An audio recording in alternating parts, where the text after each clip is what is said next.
Hi అండి. ఇవాళ చేపల పులుసు చేస్తున్నాను నేను. చూడండి, ఇలా ఆయిల్ వేడి చేసుకుని ఉల్లిపాయలు, పచ్చిమిరపకాయలు ముందుగా ఫ్రై చేసుకోవాలి. ఈ ఫిష్ని నీట్గా క్లీన్ చేసి పెట్టుకుని ఉంచుకోవాలి.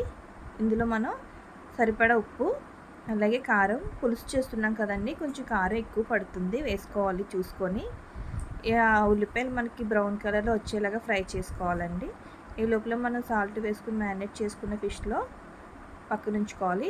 ఇది జీరా ధనియా పౌడర్ అండ్ అల్లం వెల్లుల్లి పేస్ట్ అండి. బాగా పచ్చివాసన పోయేంత వరకు వేయించుకోవాలి.